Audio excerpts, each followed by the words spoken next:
It's exactly the same sort of thing, but they make them bigger, right? So they've got a generator on the corner of the town, and they've got a big tank on the side of it, and this tanker arrives and fills it up. All of the local people, as soon as they far enough out of that town, there's no value in extending the grid. It's cheaper to get your own diesel generator, so they're all living on diesel, right? But they've forgotten Australians, and yet I think they are the most important of all Australians, because if we're not providing clean, low-carbon electricity to the least of us, why should we give it to the big end of town?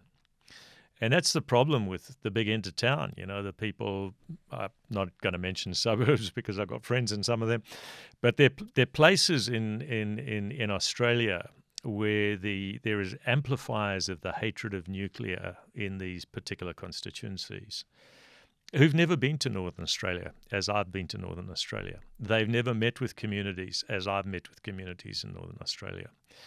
And so they don't know how transformational electricity can be.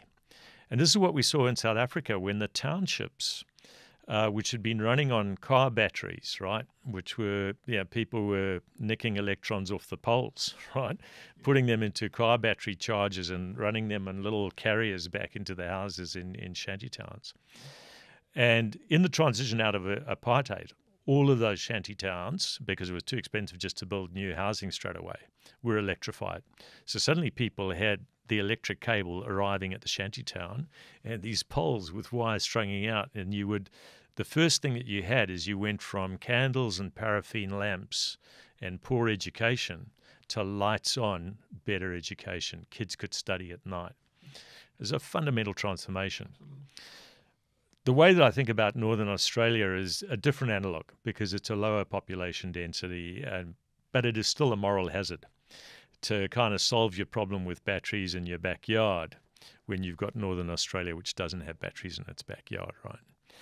And so I think of Northern Australia as a place where we could develop a local industry, not an importation of knowledge industry, where places like University of New South Wales, where places like QUT, University of Queensland, Monash, these great universities, RMIT is like a hidden gem, right? Just an amazing knowledge base.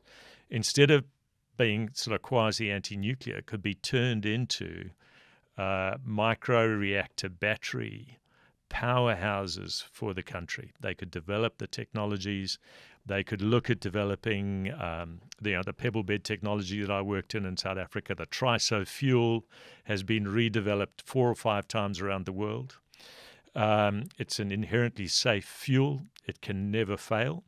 Beautiful, beautiful. That was one of the great privileges in South Africa, was seeing us in 3 to 5 years go from knowing what a pebble bed technology looked like to redeveloping triso fuel in that very short period of time from the beginning.